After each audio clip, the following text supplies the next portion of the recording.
What you doing? I'm your Otakutainment, the AC Stories with this Otakutainment reviews for Weekly Shonen Jump issue 9 of 2025.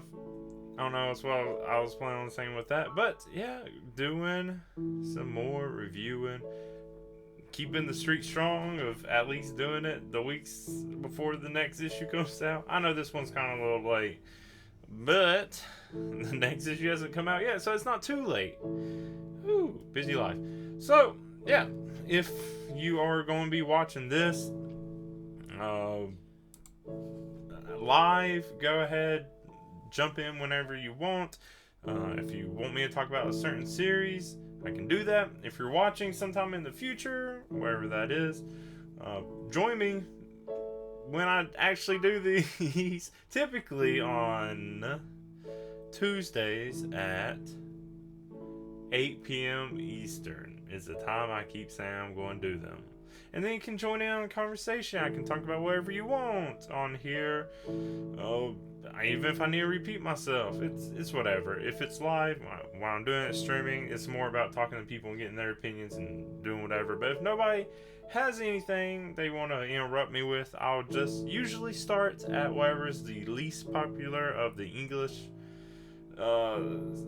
side on Manga Plus. But yeah, that's me. That's what I'm gonna be doing, the typical thing. And like usual, because it, for whatever reason, starting with me and Roboco, chapter 219, Double Date and Akane. This one. Okay, sorry, I'm already cracking up at this. I haven't even started talking about it. This one's so funny. It's so dumb, but it's also kind of real, because it's like being a third wheel, and then on both sides, either you're the third wheel or you have a friend who's now the third wheel or something like that, and then it's just like, oh, this whole chapter, it should just be called Bros for Hoes. You know, I don't know if you should be calling children hoes like this, but anyways, what it is, Urahara and Gorilla are supposed to go on a double date with Bondo and Madoka, but Madoka is sick. But that doesn't stop the date, because now it's Urahara, third wheel, and Gorilla in Bondo's date. And it's just that. It's just them being weird. And Madoka, I think later you see, says something, or had said something to Urahara that Bondo's supposed to know that there's like a crush going on there with Gorilla, and apparently that wasn't true, because even when Bondo does realize it, still just their third wheeling on accident, on purpose, whatever. They're going a movie, no, planetarium. Then I think they eventually are talking back or texting with Monica and Roboco, and it's like, wait, Bonder's like, yeah, send them on a Ferris wheel, but then Bonder's still also on it too. It's so much dumb stuff that's just funny. And then Roboco comes and gets Bonder off the Ferris wheel so that they can have a nice time together. It's just, I don't know, maybe because it felt too real. I mean, of course, I've been with friends where I felt the third wheel, and now there's times I go out and we invite one of my friends for some reason. Now I kind of feel bad about it, now that I'm saying. Or maybe it's funny. I don't know. I never have a problem being a third wheel. I don't know. Is being a third wheel bad? Should you avoid that in any situation? I don't know. I also invite people. Would they prefer not to and they're just being nice? I don't know. No. Anyways, let's move on to Super Psychic Policeman Chojo number 48. 48? Yeah. Yeah. The senior police officer's cool guy transformation. It's funny enough. I still prefer the Miya Roboco chapter, but This one, Chojo uses like hypnosis to make Bond think they're cool. It doesn't last, but it lasts too long, way too long. Apogi, Lily, Copbot fail at bringing out Bond's pervy side because that should break the cool guy thing. Even though, no, that'd be a weird thing. Even though the cool guy thing is, I still think maybe it's older when you think of it old and the macho part of it. They're still kind of pervy and yeah, weirdly so when it comes to how they be pervy. That's a weird thing for me to talk about. But yeah, eventually they have to try to pull out the big guns of getting Chojo to go back to being Junko, and it almost succeeds, but not enough. It's not until Mikami starts calling Bond a deviant and it finally works because apparently Bond's a masochist. Yeah, so everyone else is trying the nice approach and it doesn't work. I get it. I guess I get it though. And there's something about the cutesy, fake niceness of it that you can just feel and tell. And I don't know, this is going to show like another weird side of me. It reminds me of this clip. If you know Twice, there's a clip of like, I don't remember who some guy was, and there was a challenge for the Twice members to get this person to like blush or get the heart rate up, and everyone's trying to go in doing all the cutesy blah blah blah blah blah, and then Sana, known for like the cutesy thing, does a 180 and goes in being all like bossy and is like yeah. And that's what finally does it because no one else is able to do it with all the cutesy stuff. It's kind of that. Like, there's a fake. Well, okay, there's a bunch of people who fall for it or whatever. But when you really know what you want, the fake cutesy stuff doesn't work. But the. Let me be. But the masochist part, this is getting weird. I'm going to move on. So that was pretty much for Super Psychic Policeman Chojo. Let's move on to the last chapter of Hakutaku. We all saw it coming. At least I did. I haven't talked to any of you all about this. But it's pretty much obvious. I thought it might last at least until chapter 19. No, it ends here. Just shy of it. Chapter 18. See you later. Blanket on what really happened. Okay, so it really sets it up like more stuff is going to happen in the beginning because they have their own space where they can do and eat whatever. Weird thing to add on, but I mean, it's like office snacks is always a thing I guess you like. Okay. And they announce to themselves pretty much their next goal will be to create something for summer comic kit. That's a comic kit? Yeah, sure, whatever. 2025, where something they can sell and make viral. And then there's just a tiny little montage of new people that you can assume will be there to help. And it builds up to a nice end until the second to last page about making sure there's a cute girl in it kind of ruins the momentum. I know it's supposed to be kind of like a humorous way to end things, but then it's just like, oh, this is nice. This is kind of cool. It's like, oh, okay. I mean, I know you're ending, but I can see where you're going. And then the thing, also we need a cute girl. The fuck? I think it was even Naruto who says it. It's like, you don't, but I get it. I know that's what works. It's the thing that gets all these horny loser guys, and maybe not losers, not all of them.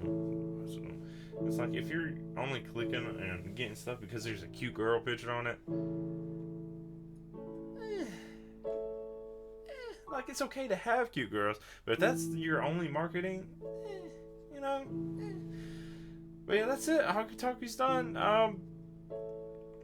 Not much to really say about it. It could have been fine. It's another one of those that could have been a decent story if it just got more time. But we don't get that luxury.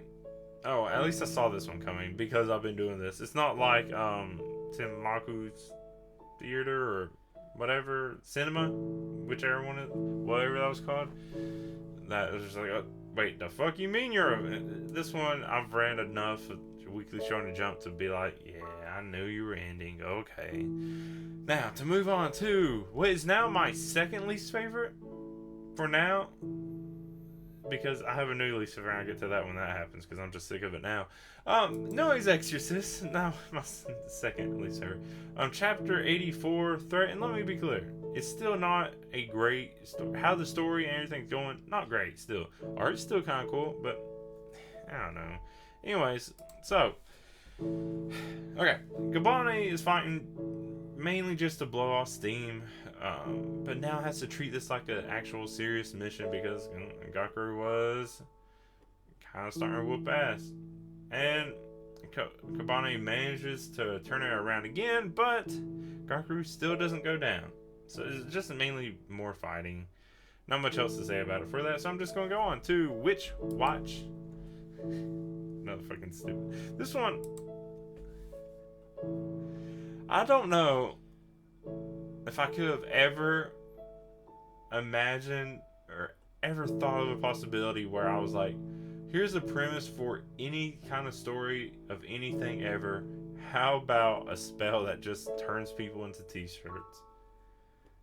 And it must have been, I'm sure it's been done before to clothing to some extent. I can probably have read or seen something like this, but to the fact that it's these kind of t-shirts, how it's done in this chapter, it's weird. Anyways, I don't even think I said the title. 188, a t-shirt kind of guy who, okay, so Keigo returns possessed by a butterfly that turns Keigo, Morihito-ban, and Kanchi into t-shirts.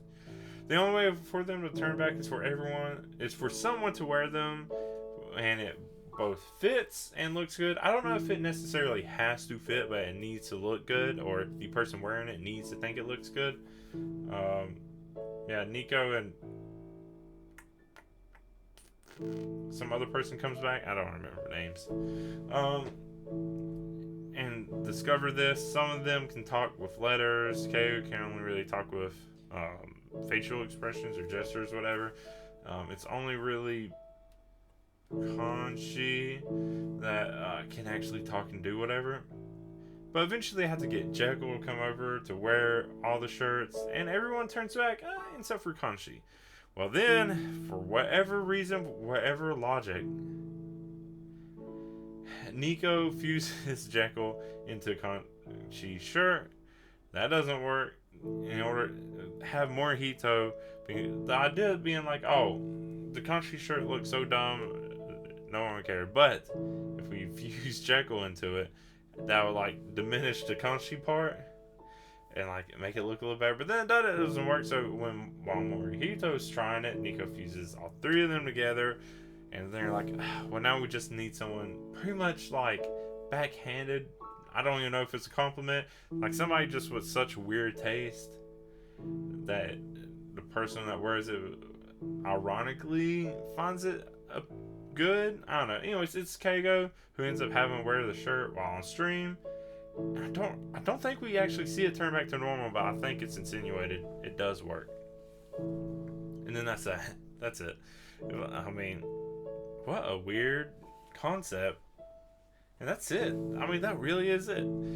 Anyways, okay, let's keep going. Astro Royale, Chapter 39, Exposed. This is also, of course, not a serious fight. We kind of see Tarasu get a bit serious in it, but the overall fight, if you can call it that, not much to it.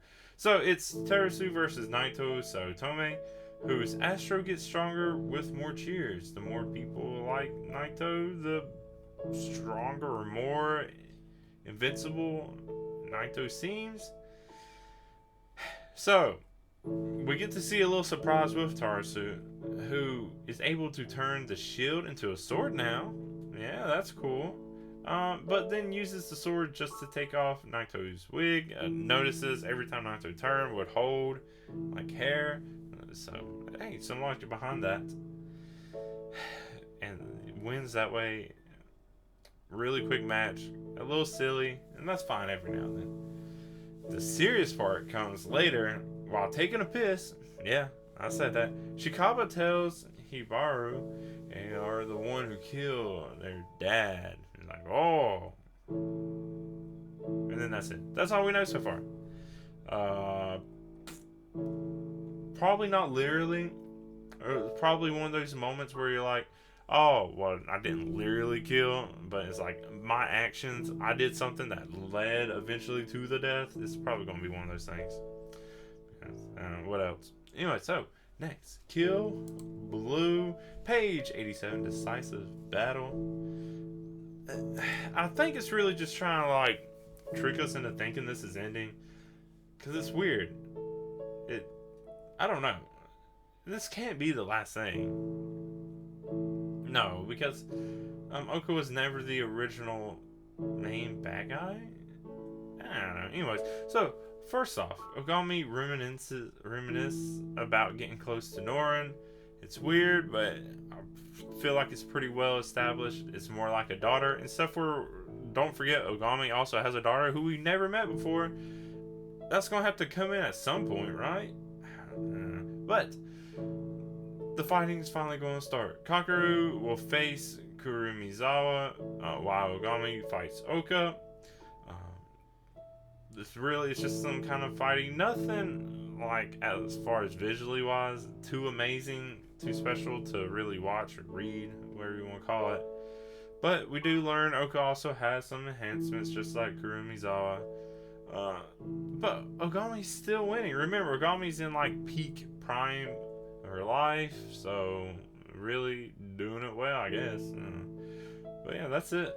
We're just see Ogami have the upper hand at the end of it.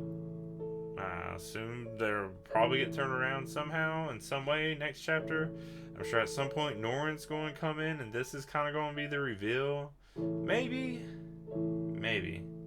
The way it opened up like this, it really seemed like it. Like Norin's going to pop up and have some kind of role to play in this. But that's it for this chapter.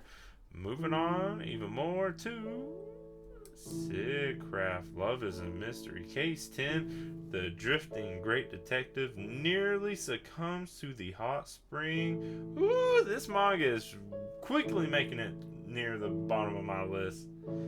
There's not much that happens in this one. If I was to say it in one sentence, they're deserted on an island where they find a hot spring that turns out to be a giant geyser, all in a way to get pervy with Elio. That's it. That's what happens this chapter. Now, what did I put in my notes? The end of the string, find a hot spring, and a giant geyser. Wow, that's pretty much what I said. A lot of typical embarrassing rom-com stuff, but it was mostly to get Elio, who I don't know if Elio's an adult. Very small figure. I don't know. I hope Elio's at least an adult. Anyways, so I mean they're all in a hot spring, so of course they're all pretty much naked. They have a towel, they run around, geyser buzz out, and then the towel falls off at Elio, and it's like, oh no, Sid saw me. He's like, I don't know, Sid just passed out with eyes open. It's like, oh, okay, everything's fine. And then like the saving moment, I guess you could say, of this is Lucy, the friend from chapter 2. Yeah, we all remember who that is. Yeah, nope. Anyways, apparently owns an island and is there to fish. They're safe. Woohoo, that's it. That's the chapter. Look, here's the thing. I enjoy some pervy stuff as much as anyone, but I like it when it's pervy and it makes sense and it's relevant to the story, and it's not just, is this a mystery? Is this a rom-com? Who gives a fuck? Here's some boobs. Look, porn exists. Go watch porn if that's all you care about. Like, I don't know. I want it to be good. Even if it's pervy. If it's only pervy, what's the point? Just go watch porn. I don't know. Even though it's probably harder for people nowadays. Our choices are more limited. So, let's move on to, I'll say a lot less pervy. Till the very end, kind of. Oh, till the very... Yeah, okay. This is the Elusive Samurai, chapter 189, Intermission. 1347 or 1348. That's a weird way to say that. 1347, 1348. I never know how to say it. Anyways, this one, it's still in like that time skipping, time moving along phase, which I like how it's done. But like I said before, it's a weird way to talk and review about it, chapter by chapter. It would be a lot easier to talk about it if I had. It feels like a volume, and I could just talk about the whole thing overall. But no. Anyways, things are happening. The key points are Kono Moro now is on a conquest. Killed like 2 of the battle war god whatever kids, doing it, and now it's like having a feud wanting to take over for Tadayoshi, something like that. Also Takauji doesn't like Tadafuyu, is getting better, getting more renowned, I guess. So Tadayoshi has to send Tadafuyu away to another place just to continue getting better, I guess, and for own protection. And then it ends with a kind of like Tokuyuki's 3 potential marriage contenders. That's because I don't know. It doesn't bring it up this chapter, but that's how I remember it from last chapter. But those 3 think Tokuyuki hates him, so it looks like there's going to be some perfect bondage shit next chapter. I don't know. Definitely seemed like they were going to do something weird, but that's what's up. Anyways, so dumb. Yeah. Let's keep going. Oh yeah, akane-banashi. Oh, I have something. We got adult akane. Good. Yeah, looking pretty cool. Too bad. Huh. And not much really happens in this one. We get to see how Akane got to Paris, who now left Paris. I wish there was more about Paris. Maybe there will be. I just don't like that it's a flashback. The whole thing I was complimenting Lucid Samurai for and how it does its flashback, Akane's doing the opposite, which I don't like, which is, where there's a time skip, we start getting a little bit into what happens after a time skip. Now we gotta do some flashbacks about what happened in time skip, even though we could have just told you what was happening, but it kind of would have lost like the shock and surprise, I guess. Really, what is this, like the third chapter after the time skip, something like that? It's like, okay, well, here's some flashback stuff, and don't even know. The chapter was nice, I guess. We learn it was Isho that sent Akane to Paris. It was with Iken helping with the visa, and Gokumon's grandchild, who I'm sure had a name for some reason, I didn't take note of it, being a translator, like during the Rogoku performances, is the caption person. And then Akane the whole time was mainly just feeling alone, lonely, I guess a little lost, something like that. Not wanting to call the others, wanting to do all this on her own.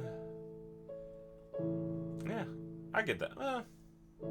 No, never mind. I don't get that. I'm thinking of when I first moved halfway across the world, all the way to Hawaii, from East Coast to, and I was like, oh, that's a huge change. Nah, I liked it. It was a lot better. I missed it. Yeah, but it was I like alone, doing all on my own. Didn't know anyone, but for some reason, as antisocial as I seem and as pessimistic as I kind of come off, I make friends so easily. I think it's because other people make friends with me, because especially Hawaii, like other travelers are there too, or other people moving there, and they're also looking for people. So they see me, I'm like, I'm here, you're here.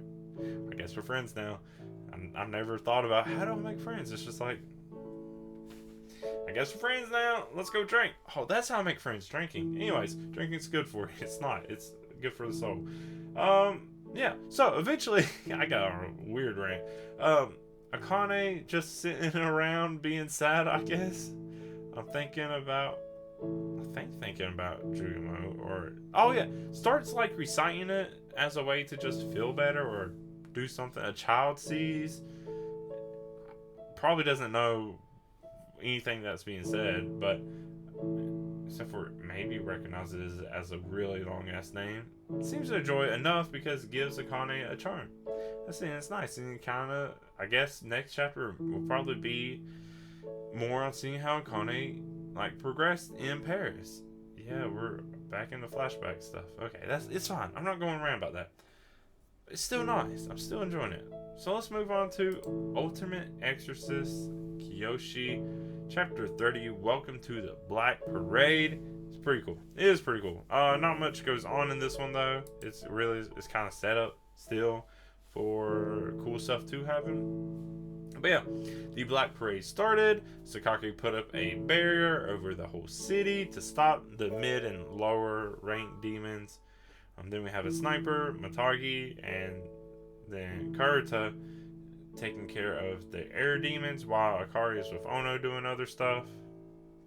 Mainly saving a pet, an animal. Was it a cat, a dog? Something like that. I don't know. While Ono is mainly doing the work. And then we have Harai, Sakaki, and some of the other Iron Bloods just waiting out for the stronger demons to come. Those stronger being the 13 Club's top demon. We get to see them at the very end. It was pretty cool, I guess. See what they're going to be up to when they do. Yeah. So, like I said, mainly just a setup chapter. Okay. Actually, it's not my bottom tier manga in Weekly Shonen Jump right now, but this is probably the worst chapter of all of it because I was fucking right. I knew it. It was such an obvious setup. This just should not be undercover. Chapter 19, Suzume's feelings. Like, I was right. There's nothing really to say about that except for, obviously, Suzume is female, has boobs, and, like, I don't know exact words I said, but I knew they were, like, finding out, and then there would be something pervy happen that Makoto is, wait, not Makoto, whatever the fuck name of the main character is. I just saw Makoto on the what do you call this, title page. But yeah, what is the main character's name? My name is, I suck at remember. It is Makoto. No. Makoto. Wait. What the fuck? Who's Suzume? Wait a minute. Okay.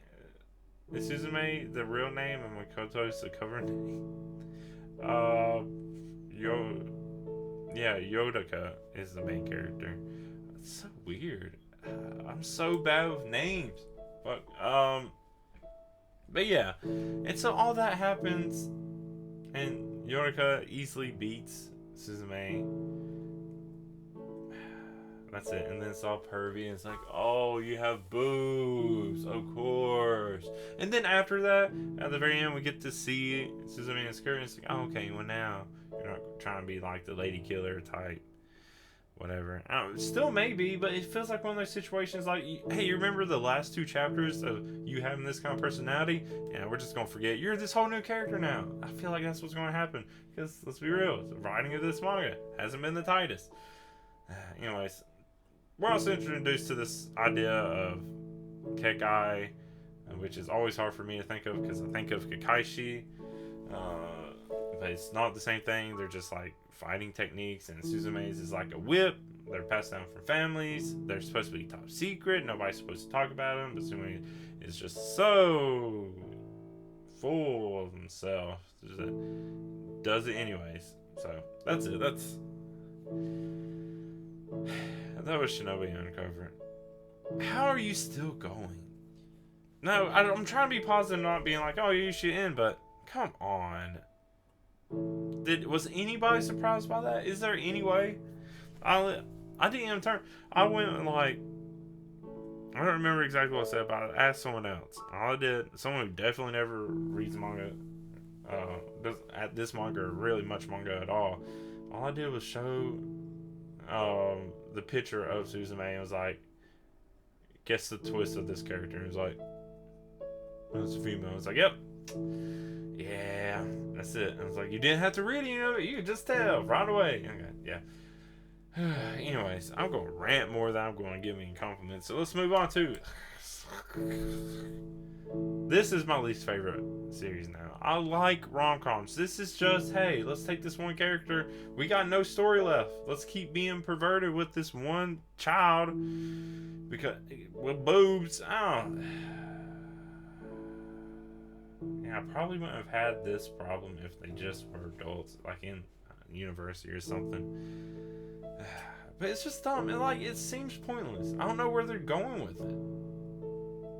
Besides just finding situations to be perfect. And I will say, in this chapter, there's no situations happen that pervy, but there is just a point where... Oh, what the fuck is your name? Because I don't even care. Aomori is just thinking back on Kana in swimsuits, and it's like, sure, that's cool, that's fine. Okay, anyway, so they're at an amusement park, and Yomori's siblings can tell that Kana has a crush, and they even tell Yomori. So now there's this thinking like, oh, is this right? Is this true? And then eventually there's swimsuit fantasizing or thinking back on. It wasn't really fantasizing, but just thinking back on it. And then Kana kind of confesses on a Ferris wheel, another Ferris wheel in this issue. But then Kana plays it off as if practicing for an acting part, and where it's like, oh, okay, yeah, sure, I can't help you with that, I guess. That's it. I'm done with this. Let's move on. Blue Box, yeah, something. I don't care that much about sports manga. This is, I think I figured out why it took me so long this week to finally do this stream. Blue Box, nothing bad to say about it. I'm just not a huge fan of sports stuff. Or reading, watching. There's some I'm okay with, and I was like, okay, I'll rather just play sports than read or watch them. But yeah, Blue Box, I literally have one front line for this. Umeka is really trying to push to win. There's only a 4-point difference. It's literally all I wrote. Umeka is really trying to win. Only 4-point difference.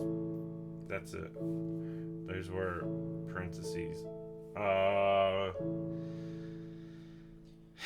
Yeah, that's it. And like every time one scored, another scored, so it kept going back and forth. I think the game's close to being over. We'll see what happens in the end, because it's still going. It's still the same game going. Let's talk about something I actually like. Ichi the Witch, 20th Hunt the Oracle. This one, mainly some information, some, I guess, future lore, if lore can be in the future. Ichi is awake after, of course, the, I guess, mandatory 3 days of having to be unconscious. Kamugi's was there the whole time. That was nice. That's it. Doesn't talk any. Just, I guess, sleeps all the way through. But Ichi does meet Jiki Shirone, who is actually just possessed by prophecy magic. It's like, what was the exact thing that happened?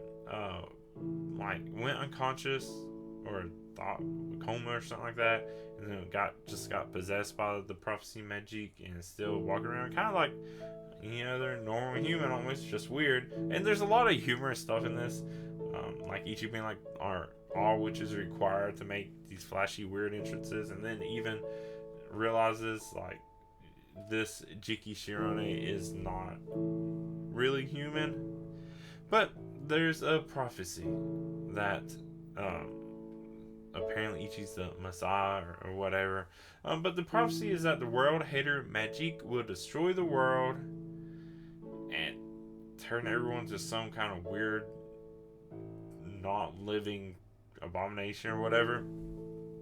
And the only way for this to be stopped is for Ichi, or the one who acquired the Uroro magic, to stop, which is Ichi. However, Ichi will die stopping this magic, the world hater magic. Apparently no one else would be able to. And Ichi realizes is okay with it because it realizes it's either die and do nothing, just let the world hater magic do its thing and everyone die anyways, or die while taking down the prey. Is that cool? And we see like there's something with Descartes that Descartes doesn't seem thrilled about. We don't know yet. But here's the thing I don't get. And Descartes, one of the most badass characters I've ever seen. Definitely my favorite in this. I know we need to see Ichi's growth still throughout the series as it goes on. I imagine it'll be a lot of magic hunting, which is cool. It'll be neat to see. But we already saw that Descartes was just whooping ass on this world hater magic. And we don't know how to make the magic reveal the trial. But it's also just like, it should be Descartes. Descartes should be the one that gets this. Descartes should be able to get Aurora, but the stupid trial only being able to be acquired by mail. Stop. So Descartes really getting shit on. So badass, but gets nothing from it, which is a shame. Anyways, decent chapter. We got to see the prophecy. Don't know where it's gonna go next. I guess we'll have to see. Get Kamugi's reaction.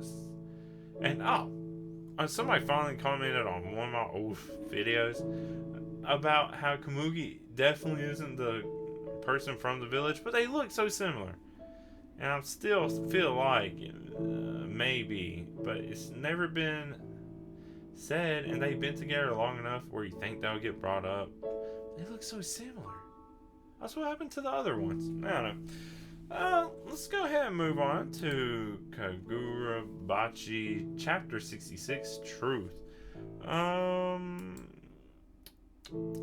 much really happens. Well, they tell Yori the truth, but we don't really learn anything new besides like a couple of details. I think one thing we already learned, which is about the Daten-seki material, that seemed familiar, right? I don't know. But then also that there was an island that just popped up called Shokoku Island, which is where the material is, and the people who live on that island are like immune to the material's effects, stuff like that. And then like a year and a half later, nearly 2 years after, is when the first enchanted sword was made. And that's pretty much it. I mean, Ora was getting protected for both emotional abuse as well, because people think Samora was a hero and also bad, so they're protected from that as well as just physical harm. But yeah, we didn't learn anything too new about it yet. And now there's Iori passed out. They're still trying to consider if they need to reseal those memories and stuff. They're up on a rooftop getting it ready because they can't do sorcery inside. Yeah, it's banned in the hotel, which is cool, and which gives an excuse when Toto and the other person, we don't know the name of, already broke it. Toto used it to bring back into the hotel. Someone is like, hey, you can't do that. Gets a knife or neck, throat sliced open right away. That was kind of a bummer because they was like, oh yeah, the manager's crew's supposed to be strong. We don't want to mess with them. But it looks like the prodigies or trainees, whatever, not going to be that strong. But I do expect the manager to be pretty strong and hold him off enough. Ooh, that's what I was looking for. And I think I predicted a little bit that or at least I was hoping we get to see the manager be badass. Hopefully it's not lame. And it's like, oh, you really weren't that tough. I hope it's something cool. We'll see. Now, moving on to Sakamoto Days. Days 199 Ikari. Almost to that 200. And with a weird, like it's a color title page, but it's weird. It's baseball themed.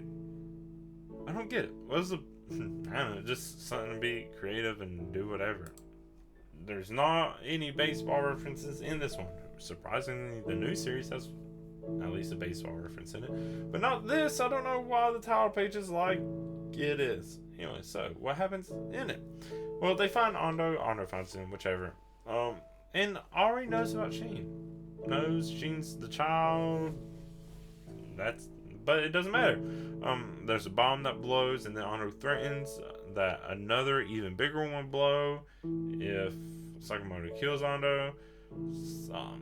Of course, Shin doesn't want Sakamoto to kill Ando, but it doesn't really matter because Shin kind of is getting attacked anyways. And Sakamoto decides to just run off and try to find the bomb first, but they're having to avoid attacks from Akari, just whipping around an anchor. Ooh. That's pretty much it. Now I'm just gonna keep going on. One Piece. This is the actual cool one. A lot of stuff, a lot of lore, I guess you could say, in this chapter. Chapter 1138, the Harley. I was like, oh damn, somebody getting a motorcycle. No, it's not that kind of Harley. I didn't expect I was like, oh, maybe Harley's the nickname of someone. That's not it either. Harley's a book. I'll get to that. So, first off, we officially learn, and I know there's a lot of predictions about this anyways, Shamrock is Shank's older twin.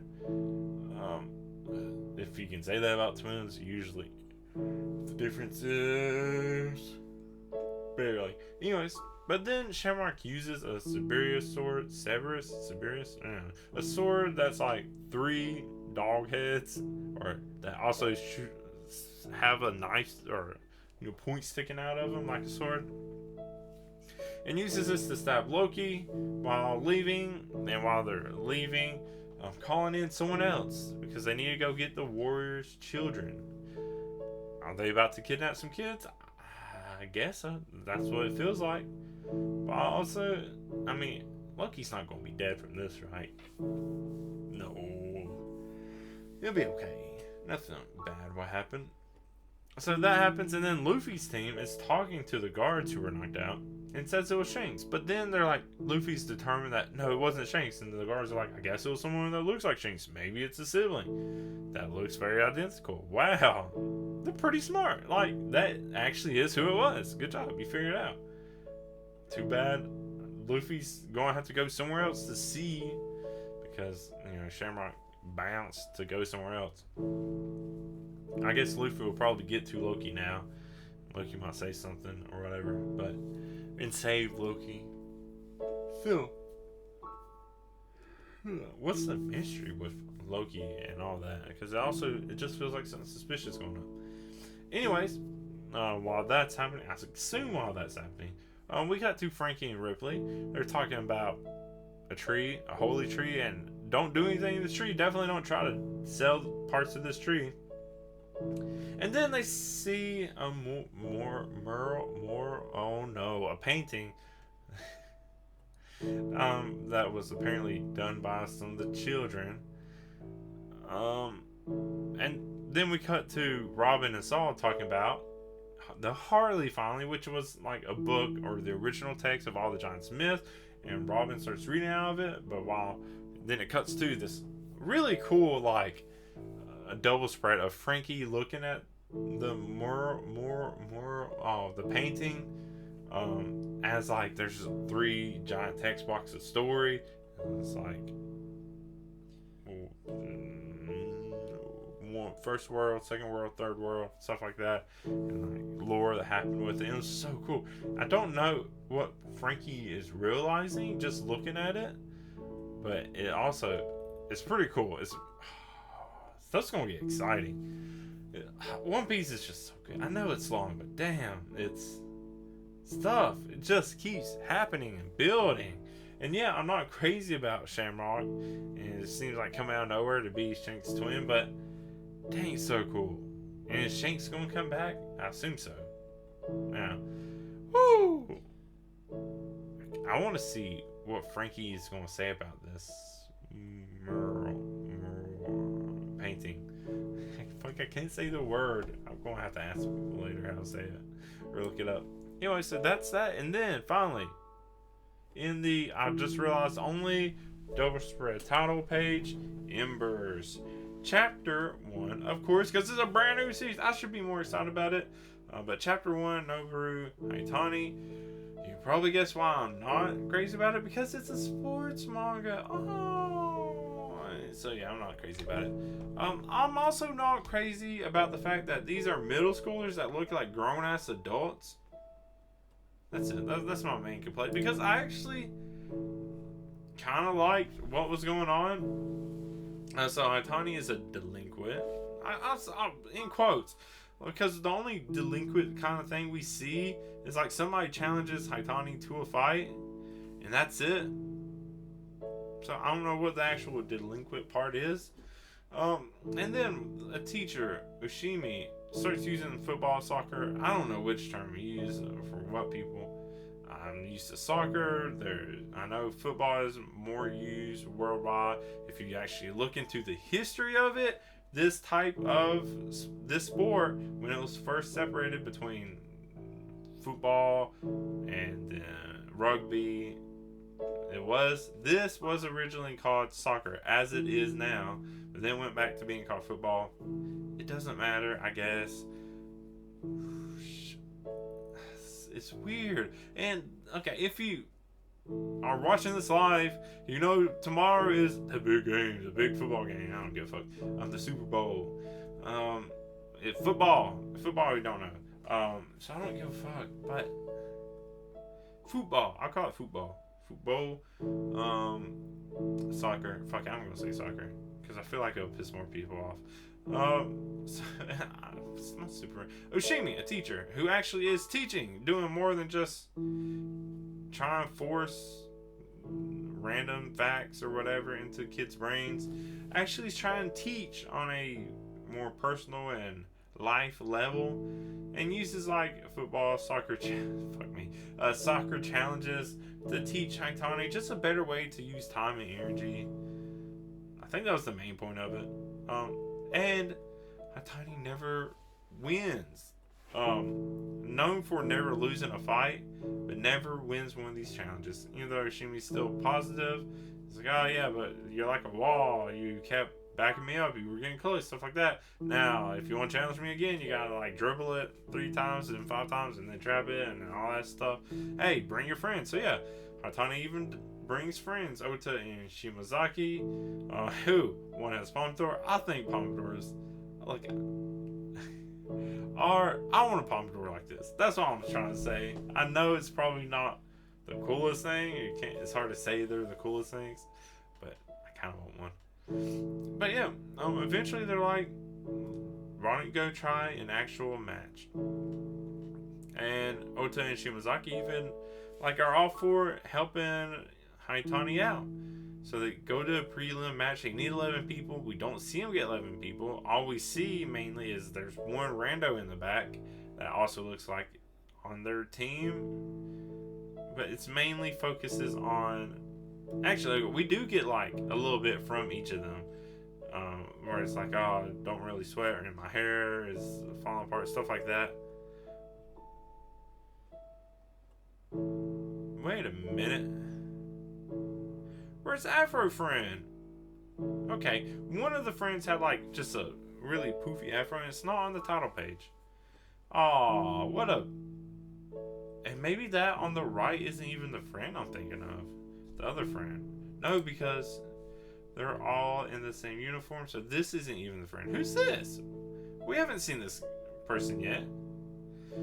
Oh, weird. Okay, anyways. So they go to a prelim match where the main focus / star, according to who I assume is those 2 people in the back. I don't know, just sitting and gossiping. Really just focusing on someone named Yuga Takami, who is supposed to be the star. Everyone thought that Haitani's team was just going to get stomped, and it's soccer. They do. They say, oh, it wasn't as bad. They lose 8-0. So yeah, they got stomped. But they're like, oh, it wasn't that bad because Takami, who's supposed to be the star, doesn't make a goal until the very last second. I don't know, the very last second, until the very end, because Haitani was just sticking to Takami the entire time for whatever weird reason. Trying to make soccer a one-on-one kind of sport, but that means everyone else or someone else on the team was making all the goals. That like 7 goals. Who else was on that team that was doing so well? All right, how bad was Haitani's team? Where all these people come from? I felt this first chapter is actually really rushed when I think and talk about it. I want to see how all this developed. Well now I'm bummed. Okay, never mind. This manga wasn't all that great. Because this part I'm more interested in didn't happen. It's just, okay, here's something. And look, there was more penalties and like the delinquent, rough part kept coming out. I think at the very end, Haitani was even like grabbing at Takami's shirt to try to stop, but it didn't work anyways.